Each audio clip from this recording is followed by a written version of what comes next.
Good morning students. तो आज हम स्टार्ट करेंगे फर्स्ट चैप्टर जिसका नाम है रिप्रोडक्शन इन ऑर्गेनिजम्स। बुक खोल लीजिए आप सभी।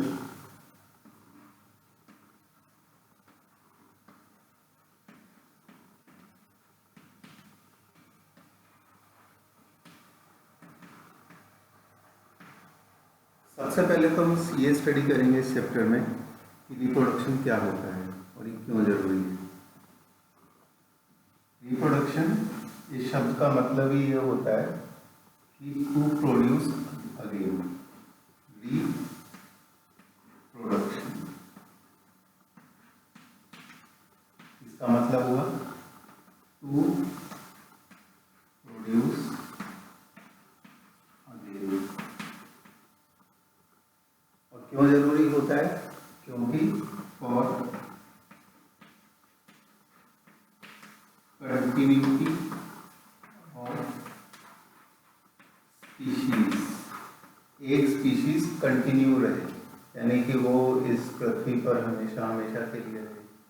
उसका कारण यह है कि हर ऑर्गेनिज्म का अपना एक लाइफ स्पैन होता है। What is life span? Life span is the duration for which an organism lives. उसके बाद उसकी लाइफ खत्म हो जाती है। जैसा कि आप देख सकते हैं सेकंड पेज पर कई ऑर्गेनिजम्स के पिक्चर्स हैं और साथ में उनके लाइफ स्पैन भी दिए हुए हैं। सबसे पहला एग्जांपल है एलिफेंट का।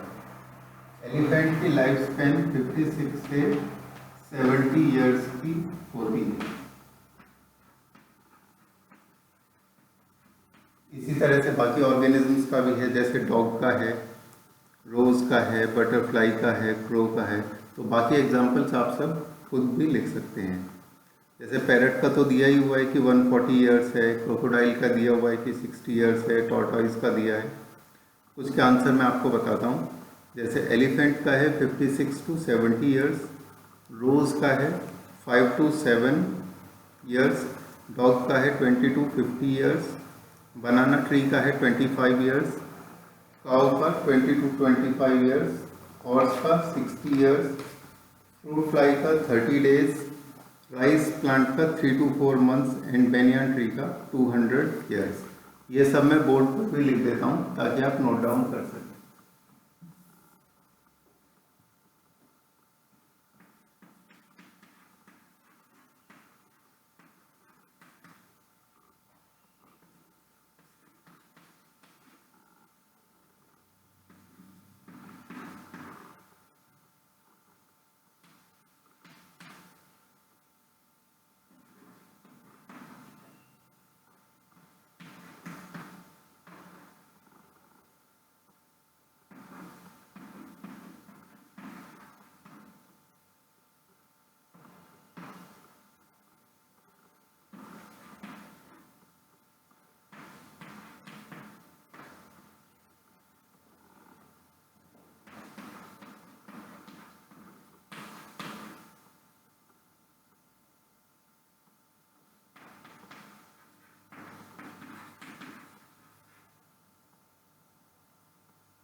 ये ऊपर सब जो नंबर्स हैं ये सब ईयर्स में हैं और फ्रूट फ्लाई का 30 डेज, राइस प्लांट का 3 टू 4 मंथ्स।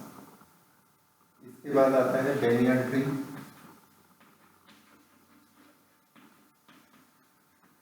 इसकी एज है 200 इयर्स। ये जो सब ड्यूरेशन है ये सब अप्रोक्सीमेशंस में है। जरूरी नहीं कि हर ऑर्गेनिज्म उतना ही जिएगा, लेकिन ऑन एन एवरेज उसकी इतनी लाइफ ड्यूरेशन यानी लाइफ स्पैन होती है। अब हम देखते हैं रिप्रोडक्शन के types.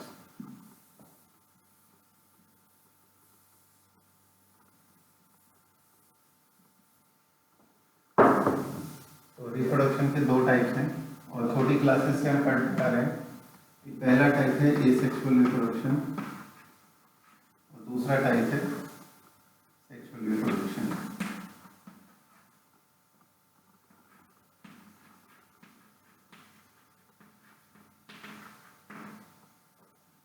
Asexual reproduction and sexual reproduction. और इनमें कई सारे डिफरेंसेस हैं।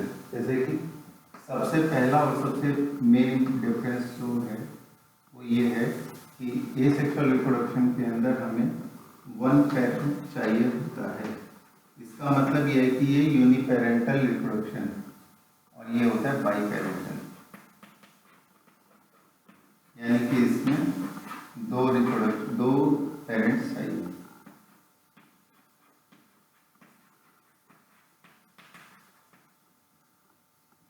इसमें एक ही पेरेंट है, इसका मतलब इसमें जो ऑर्गेनिज्म बनेगा वो आइडेंटिकल टू पेरेंट होगा, उसके अंदर कोई भी जेनेटिक चेंज नहीं होगा।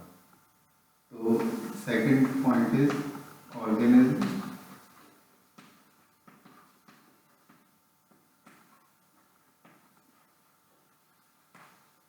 Is identical to parent. और ऐसा ऑर्गेनिज्म जो कि आइडेंटिकल होता है पेरेंट के, उसको क्या बोलते हैं? उसको कहते हैं क्लोन। अब आते हैं इधर। इस केस में हमें चाहिए होते हैं दो पेरेंट। एक पेरेंट होता है मेल पेरेंट यानी कि फादर, और एक होती है फीमेल पेरेंट यानी कि मदर। अगला difference,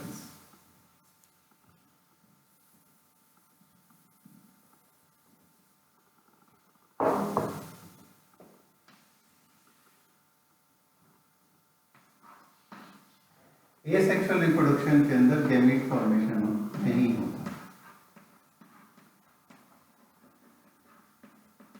gamete formation does not take place. और इस केस में gametes are produced.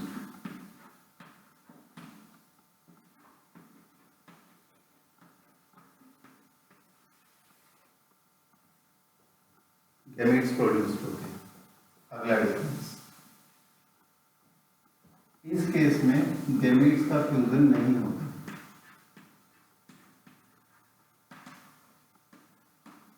Gametes fusion absent. अब इस केस में क्या होता है?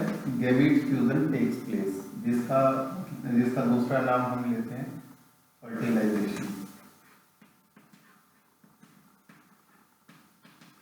फर्टिलाइजेशन और सिंगेमी टेक्स प्लेस।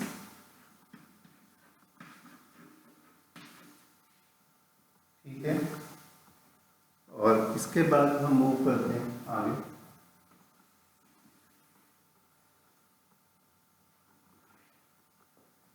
इस केस में क्या होता है कि सेल डिवीजन का जो टाइप फॉलो होता है उसका नाम है माइटोसिस। यहाँ पर सेल डिवीजन का जो टाइप फॉलो होता है उसका नाम है मियोसिस। और जैसा कि आप जानते हैं कि मियोसिस में क्रोमोसोम नंबर हाफ हो जाता है, तो हम यहाँ पर एक डिफरेंस ये भी बना सकते हैं कि chromosome number gets half in case of sexual reproduction, while in case of asexual reproduction chromosome number remains constant. ये थे डिफरेंसेस सेक्सुअल और एसेक्सुअल रिप्रोडक्शन। अब हम बढ़ते हैं आगे।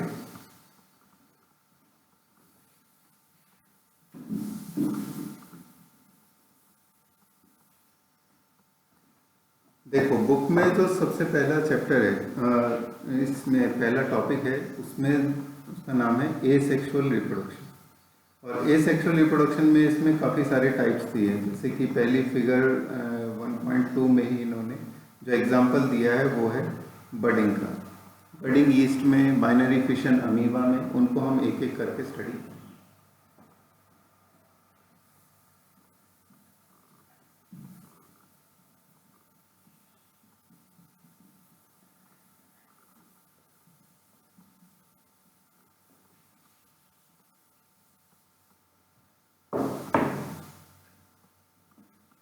अब हम स्टडी करेंगे एसेक्सुअल रिप्रोडक्शन के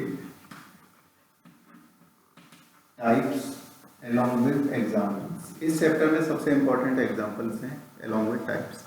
जैसे सबसे पहला जो इन्होंने एग्जाम्पल दिया है वो है binary fission.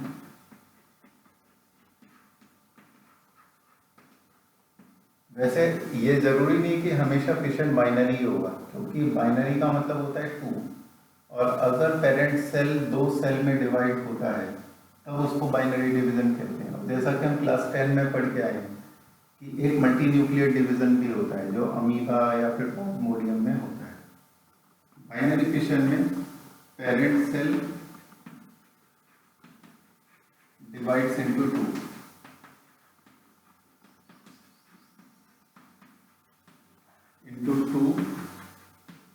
daughter cells. That's why it is known as binary. Example: amoeba, paramecium,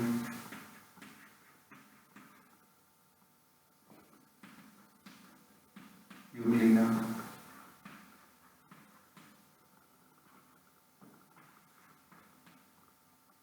और इन सब के अंदर प्लेन ऑफ डिवीजन अलग अलग होता है।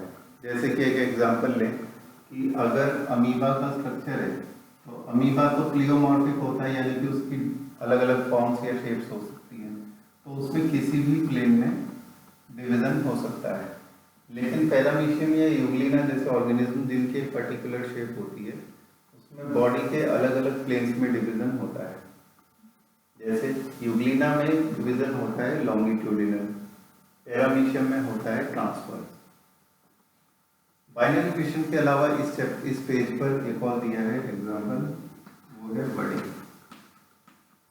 ये सभी एसेक्सुअल रिप्रोडक्शन के टाइप्स हैं और इस समय हम स्टडी कर रहे हैं स्मॉलर ऑर्गेनिज्म यानी कि लोअर ऑर्गेनिज्म। ये भी लोअर ऑर्गेनिज्म थे और ये भी लोअर ऑर्गेनिज्म का ही एग्जांपल है। इसके 2 एग्जांपल सिलेबस में है। पहला है ईस्ट, दूसरा है हाइड्रा। अब जैसे अमीबा, पैरामीशियम, यूग्लिना, इन सब का लें तो ये सब एक ही फाइलम के और एक ही किंगडम के ऑर्गेनिज्म हैं, और उस किंगडम का नाम क्या है? किंगडम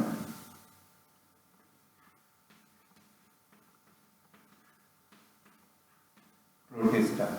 और प्रोटिस्टा किंगडम का मतलब ये है कि ये वो वाली किंगडम है जिसमें पाए जाते हैं यूनिसेलुलर यूकैरियोट्स। ठीक है, अब आते हैं बडिंग पर। बडिंग बाइनरी फिशन में जैसा मैंने कहा था कि पेरेंट सेल 2 डॉटर सेल्स में डिवाइड होता है, तो बडिंग की विशेषता ये होती है कि एक बड लाइक स्ट्रक्चर, बड का मतलब होता है outgrowth, develops on the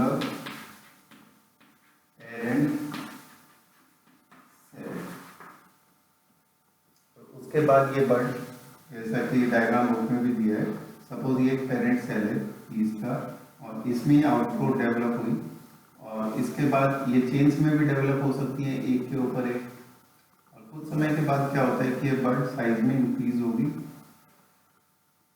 increase होते होते होते होते ये मैच्योर होने के बाद यहाँ से डिटैच होगी और फिर सबस्ट्रेटम के ऊपर ग्रो करने लगेगी, जैसे कि ये पेरेंट ग्रो कर रहा है।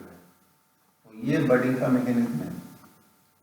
तो ये हैं 2 टाइप्स एसेक्सुअल रिप्रोडक्शन के, बाइनरी फिशन और बडिंग।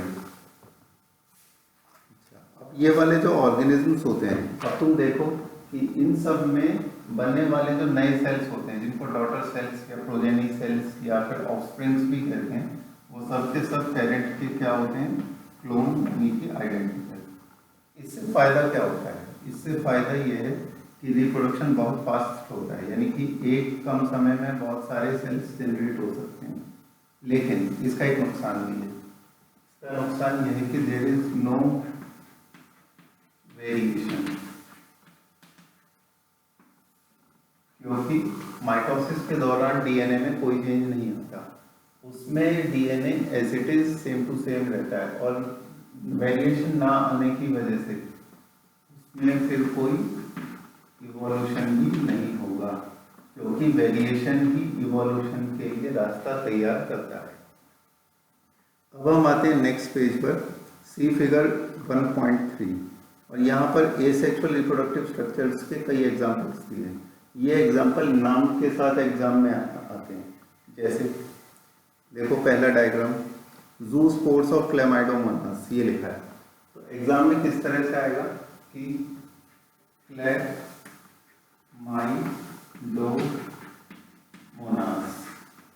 इसमें एसेक्सुअल या फिर रिप्रोडक्टिव स्ट्रक्चर का नाम बताइए।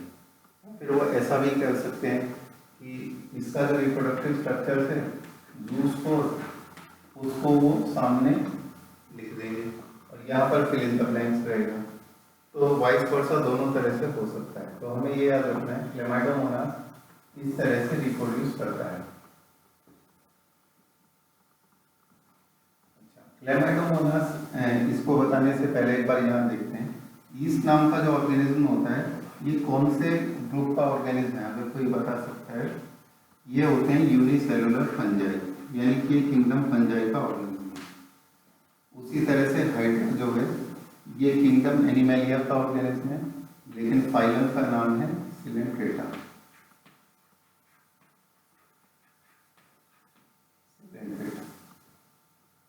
हाँ, क्लेमाइडोमोनास का भी देख लेते हैं। क्लेमाइडोमोनास प्लांट किंगडम का ऑर्गेनिज्म,